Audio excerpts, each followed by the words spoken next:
Hi, I'm Amber Coleman, your Las Vegas loan officer. So let's talk rates, because rates have been top news of everything, right? For so many years. It's almost like every 6 weeks I'm standing with like popcorn watching the Fed meeting to see if our rates are going to go down, right? So there's so many things that have come into interest rates and causing them to like move up, move down. So what we're going to talk about is first the Fed movement. They've given a couple things like where they want to have inflation be and where they want to have unemployment be before they start lowering rates. Well, it looks like we've hit those numbers that they've wanted to be. So we should start seeing the Fed start dropping the rate. Now that's the short-term rate. Ours is the long-term rate. So what we're going to do is we're going to be looking at so what the markets are going to be looking at is the perception of what's happening. And that's why recently we've seen rates drop like 0.5%. In fact, they're at their lowest levels since 2024. So here's what we'll be looking at though. And I just want to go through a little history lesson of what's happened in almost the last like 18 years. So a lot of us remember, we try to forget, but there was a downturn of the economy in 2008, which caused a whole lot of stuff. Mortgage meltdown.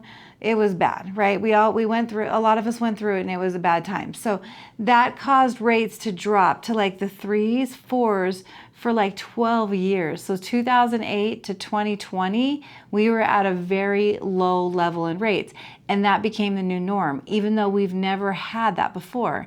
And then all of a sudden 2020 hit, and we got hit with COVID on top of all of that. So when COVID hit, it's another bad thing in the economy. So the rates plummeted more. And some of us locked in like in the high 1s. It was crazy. And then 2%. But that's because the economy was going through a bad place. Now, let me remind you, for any of the people that were looking to buy a house during those low rates. So when COVID hit, the housing went crazy. You would go to buy a house and there would be 20 offers on that house. So, which meant that either you had to give money out of pocket and pay that seller over appraised value to buy that house. So then you had to come out of pocket more money. There was no concessions given. So you got the lower rate, but you didn't get it for free because you had to pay a higher price for the house, and you weren't able to get any closing costs. So there's a timing of things when you're looking for rates. So right now we know that things have kind of turned, and it looks to be where the Fed's going to start dropping rates, which will eventually affect our long-term rates.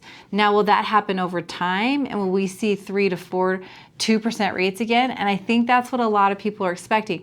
The perception out there is that I'm going to wait till rates drop. And most people in their minds are thinking 3s. Remember, we had to go through some very hard economical times to be able to get rates that low. So right now, when they're just looking to lower rates to like regulate the economy, we're not going to see that low. So you have to be realistic on what you're looking at. I figure 6s are the new 4s, 5s are the new 3s, right? If we get down to 4s, those are the new 2s, and that would be beautiful. But we've already been dropping on interest rates. If we start dropping a lot more, all of those people that are sitting on the sideline, which I believe, which I've read is several million people, they're all going to come off at the same time, and we're going to have a whole new group of buyers on the market.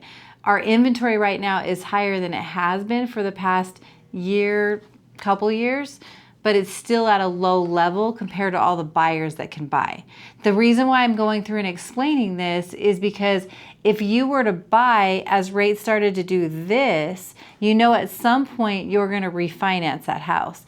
And then this way you can get all the seller concessions, all the incentives, and then when rates do continue to go down, that's when you then refinance your house to those rates without having to fight the crowds to get the house. So with the rates, there is a timing thing involved, and you don't want to wait till you see them hit their lowest level, because everybody is waiting for that. And then you're fighting the crowds and you're getting less from the seller, but paying higher prices for those houses. If you're going to start looking at buying a house, if you're getting into the market, I'm happy to get you qualified. We can give you a game plan. We can go through everything. Below, comment rate, and I'll send you some more information.